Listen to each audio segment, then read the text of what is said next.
Hey guys, what's going on? Kyle Spears here with Matt Grimm. This is, I guess, episode one of the Blacklisted HQ podcast that we're starting.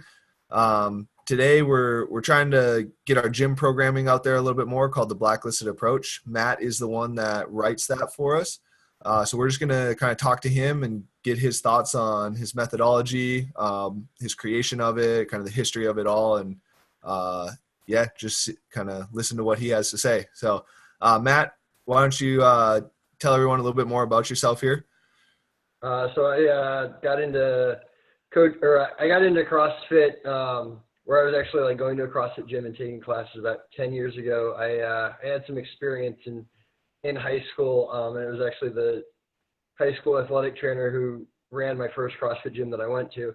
So got into that, and yeah, I got bitten by the CrossFit bug, and at the time I was finishing up my undergrad and just starting to get into grad school.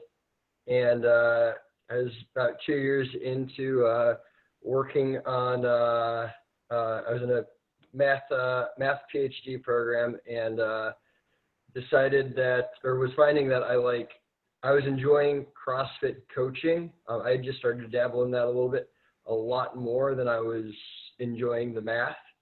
So made the switch and have been a lot happier since. Yeah.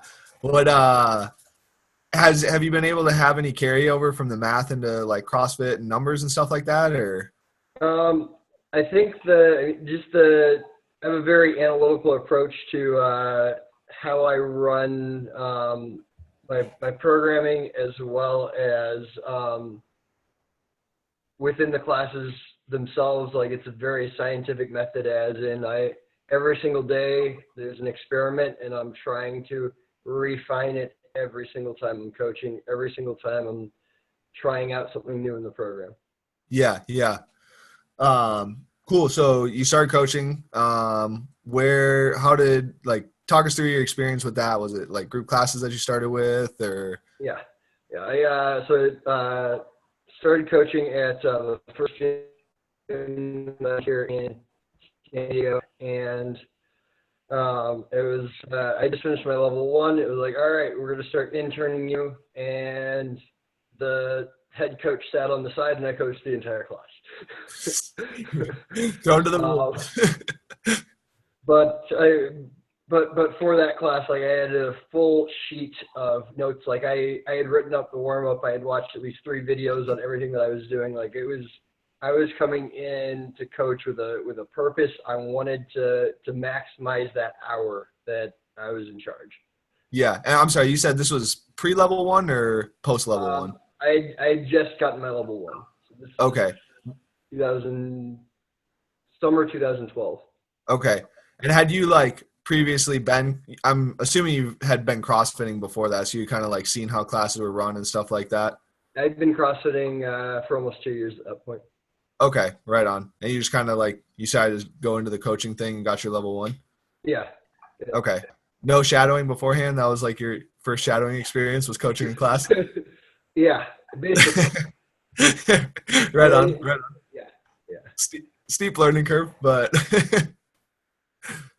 um, cool. So then kind of talk us through like how long you coach classes for.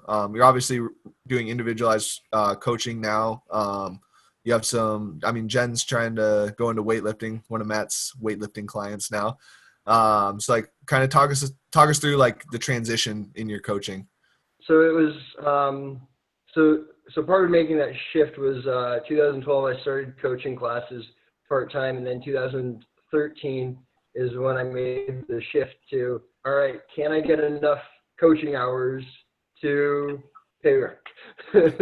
So, The infamous question. Sorry? The infamous question. Yeah, yeah. Cross So my gave fingers up and step in. the grad school assistantship, and figured out I could coach enough classes. I had to pick up classes at a second gym, but I could coach enough classes to make it by. And I've been coaching. I think the lowest number of hours I've coached a week since then. has been like 17 classes a week. So it's, Yeah. So you're like in the trenches. yeah, it's been full-time coaching since 2013. So Yeah. few years. Yeah. Yeah. Yeah. And so when did you start doing more individualized coaching? So I had always been interested in the programming aspect of it. And with that is of course the individual aspect of trying to get those specific changes. I had dabbled throughout when someone had wanted like a one-on-one over the years, but as far as actually getting a true one-on-one client with the full development, that wasn't until January of 2017. Okay. So you've been like 5 years coaching kind of like one-on-ones and classes before you started doing individualized coaching? Yeah, I before that I was already like writing some gym programming and Okay. that, but nothing where it was, because with the group classes it's like, well, yeah, you didn't get this because you didn't come to class. Like with one-on-one, it's you either wrote the right program or you didn't write the right program. There's no hiding behind anything else. Yeah. Yeah. So I felt like I had enough experience at that point to start shaping some individual coaching. And I also, with that, I had got an individual coach for myself back in 2014, who was actually back to that same first CrossFit coach that I had. And through that, it allowed me to learn a lot through just being an athlete. Yeah. Yeah. I think that's how a lot of us start out as coaches, as athletes and kind of learning, and then find we like the coaching side a little bit more and make the shift. So, so how do you feel, like, did group programming really help the individual side of things, and like the individual side of things now, is it helping the group program, and what kind of carryover is there between the two? I think part of it is not everyone who comes into a CrossFit class is necessarily looking to get as fit as possible. Yeah. They want to be healthier, but they also have stressful lives. For some of them, it's their therapy. So part of it is understanding where they're coming from and what the goal is to get out of it. What's the question again? Sorry. All good. It's so like how have you seen some carryover from the individual side of coaching into like the group fitness and vice versa?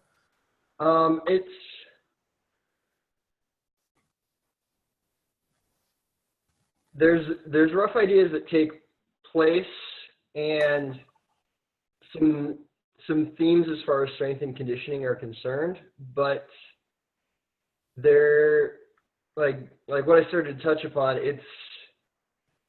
They're very different goals. Yeah. Yeah.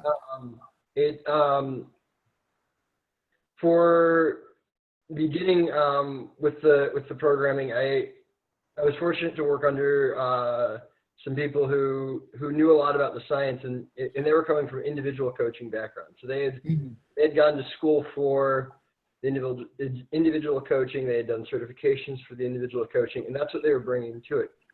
And then what I would also see in the blogs out there for the classes was it was a watered down individual coaching. Okay. Yeah. It was the all right, this is how we get this type of athlete to get these adaptations. Yeah. And all right, we just got to cut it back a little bit for the hour, and we're going to change the weights a little bit because it's a class. So it's a lot of the more methodical programs out there were just individual coaching, cut down to classes, and then on the other side there was the CrossFit GPP approach of like, all right, monostructural weightlifting, gymnastics, cycle these through, combine short, long, and all over the place there too. So there Yeah. were two. They were very, very different approaches to Yeah. programming. Yeah. Yeah. So you kind of saw that then, and you kind of, or like took a bird's eye view of that and kind of like wanted to almost create some sort of hybrid between the two for your gym programming.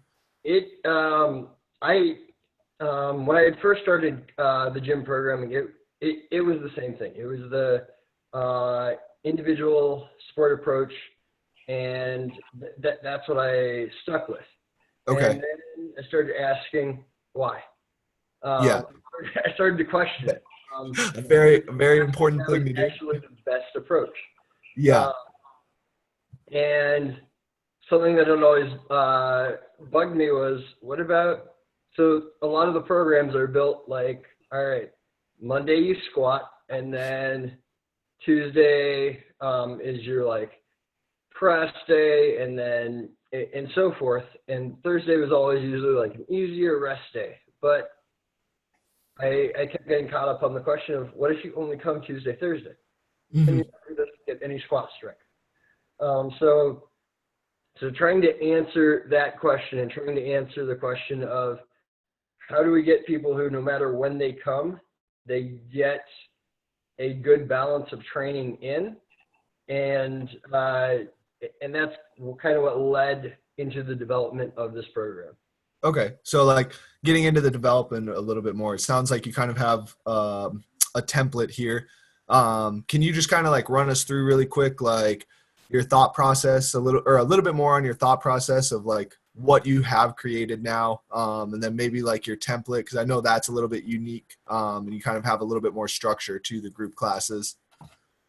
So the general template works off the idea of kind of classifying the Monday through Friday as 5 separate styles of a day. So there's a strength-based squat and upper body pull day, and supersetting those two allows you just be more efficient with the time, because part of group classes, well, individual coaching too, but you have a little bit more wiggle room but with group classes, you only have that hour. You need to be as efficient as possible. You need to respect that hour. So supersetting the squat with the pull allows for that rest, but also to get a little bit more strength in. And then we have a similar day, a strength day, where we have our deadlift or hinge movement and strength with our pressing, and both of those still follow with the Metcon after. And then for the other 3 days of the week, there's a shorter interval day, or a benchmark day. Either way, the goal of these is to really bring that intensity, that high intensity, and get feeling a little nasty, challenge themselves mentally to step out a little bit outside of their comfort zones. We have an aerobic day. Typically, we'll hit that as some aerobic intervals, trying to teach the pacing, so that athletes just can understand how to run their bodies a little bit better. And then a skill day. And those skill days vary from barbell movements, gymnastics movements, running, any movement we do in CrossFit, we can turn it into, and we can do a deep dive into the skill and try and make that skill a little bit better. And we work on creating a blend of that. And then within that template, we shift around what day of the week everything is done. So that gets to so the goal is, let's say if they only come on Tuesdays or Thursdays, or maybe the person who only comes on Tuesdays, in a 5-day span, they will get a nice blend of all of these different themes. Okay. Yeah. And then, so obviously this program has a little bit more of kind of like a health aspect to it. I know you had mentioned earlier, like people have stressful lifestyles, and like this is kind of like a therapy for them at some points in time. So how does your method kind of allow for a healthier lifestyle, allow people to use this as a therapy, and kind of like de-stress maybe a little bit when they come into the gym? So the goal is to build the athletes up, not beat them down. So, Okay. so as you heard, only one of the days of the week we're asking for that really, really push hard day. The other days are aerobic in nature. So that way they're not getting quite that same mental beat down. That's one way we're doing it. Also, we're doing it by on the strength days. It's not just 1 rep maxes. There's structural work in there where we're working tempos. There's unilateral work in the strength. At the same time, though, if you do a 4 weeks tempo program with a group class, you're gonna have people glazed over in week 3 and 4, like, why are we doing this during the stuff? Yeah. It's just the nature of the group class. Yep. You can explain it, that you can get them to understand that, okay, this is gonna help my tendons, this is gonna help my joints, this is gonna help me feel better, and this is gonna help me PR my squat. But after 3 weeks, they don't care. Yeah. And they're going to look for, and hopefully they don't, but they might start looking for something else. So it's, there's touches of that, but it's not all right, we're just going to do tempo for a while either. Yeah. And then also part of managing that stress is keeping it fun. So that's changing up the approaches in the conditioning. It's understanding which movements are a little bit sexier and trying to incorporate those sexier movements in there. But at the same time, with those sexier movements, we're putting them in a setting where we can keep them as safe as possible. Okay. Yep. So I know there's like some controversy about this, like in a lot of in a little bit inside of the CrossFit gym, but are you incorporating all the lifting into like conditioning pieces? Are you keeping it out? Are you keeping it in more of like a skill day type session? Like, what is kind of like your thought process on that? So it depends on how much time we have to teach that day. So that's another aspect is we want coaches to coach. We want to teach the athletes how to move better. So part of the warm-ups, we include our unilateral work. We include specific work for warming that up, but we also allocate 10, 15 minutes to drilling that movement and teaching that movement. So if the only thing we're doing that day is, let's say it's a super simple day and the movements are just burpees and snatches. Well, we can do snatches from the ground because we can spend a lot of time warming up the core so that we're braced through it, and a lot of time practicing how to find that high hang position while maintaining that neutral spine to cycle that bar. But if we're throwing it in a conditioning piece right after we are max squatting, say, well, we're just gonna do like a high hang movement at that time. So the high hang snatch is basically an American kettlebell swing, but it's a little bit sexier. I like that definition. So with if we're shorter on time, it's typically going to be a hang movement for the Olympic lifts.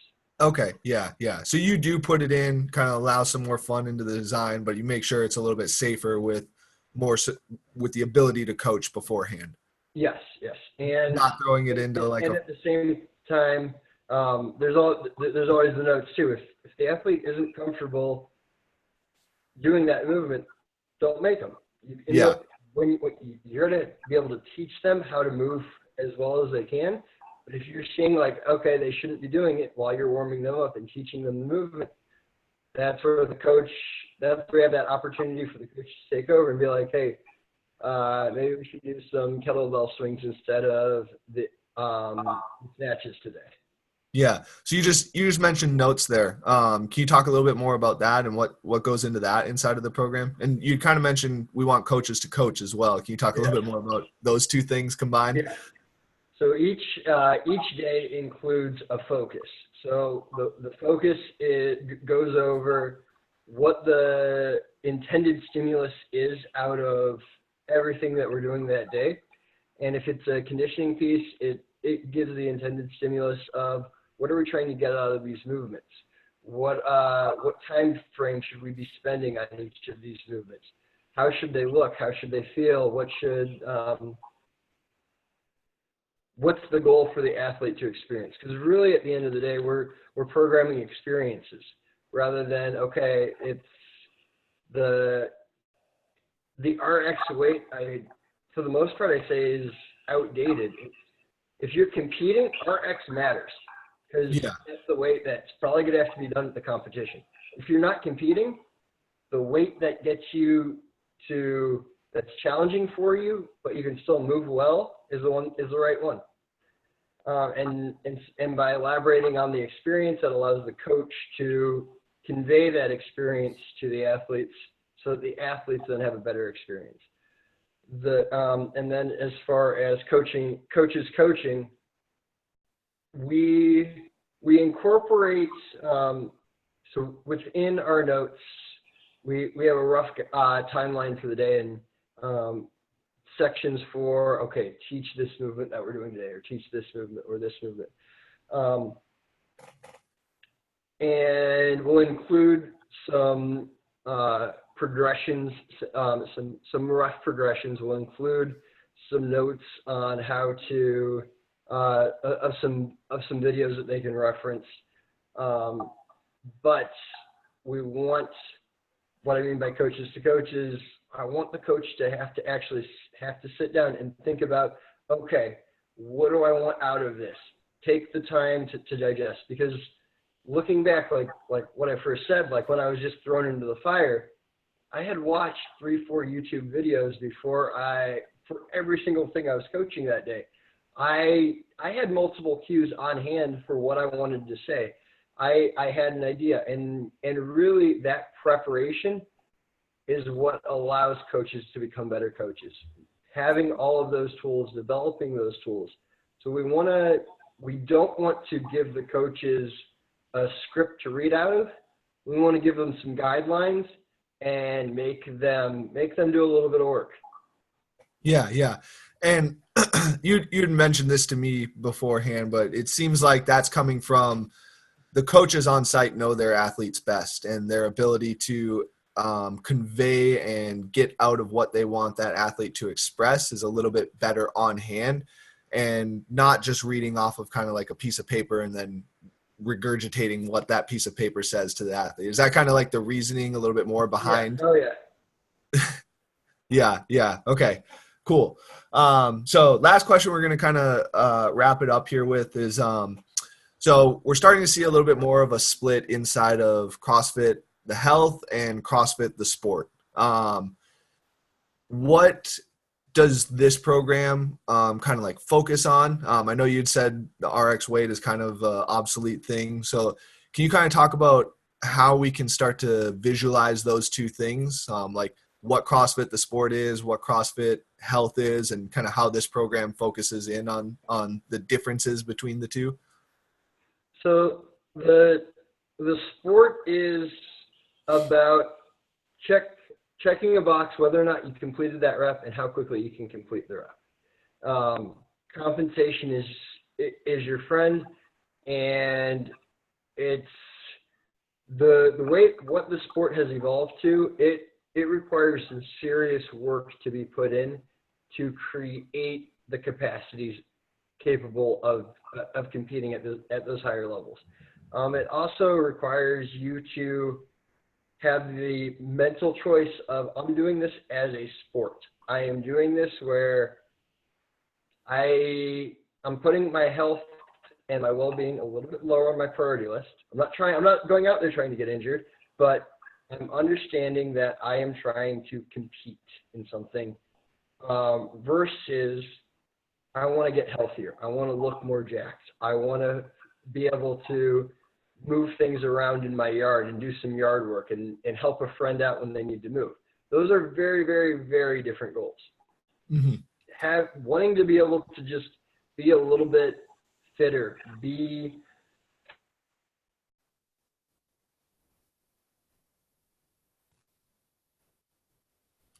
Oh, I'm not sure if this will show up in the recording or not, but apologies. It looks like Matt's internet is out a little bit for right now. I think he might come back. When I talked about. You there? Sorry. Yeah. Okay. I think the recording picked it up, so you can just keep on going. I touched on it a little bit when I talked about how a lot of programs out there they take a sport design and water it down into a class, and how we flipped it the model on its head, and we're like, all right, let's create a model specifically for the class. So that's this class model. The goal is allowing people to live those better lives without putting them through the demands that specializing in the sports require. For sure. Cool. Cool. Do you have anything else to add there? Or? I don't think so. Okay. It seems like most podcasts are ending on some sort of like conclusion thing. So we're going to try and do one here. What is one thing that you've learned this week? Doesn't even have to be fitness related. Oh, crap.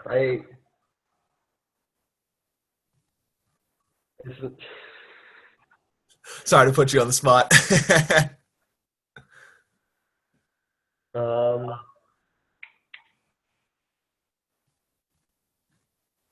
I've learned things. I assure you I've learned things. Maybe this one's a little bit too tough. It's just been a little bit longer of a day, and I am blanking out. Yeah, okay, right on.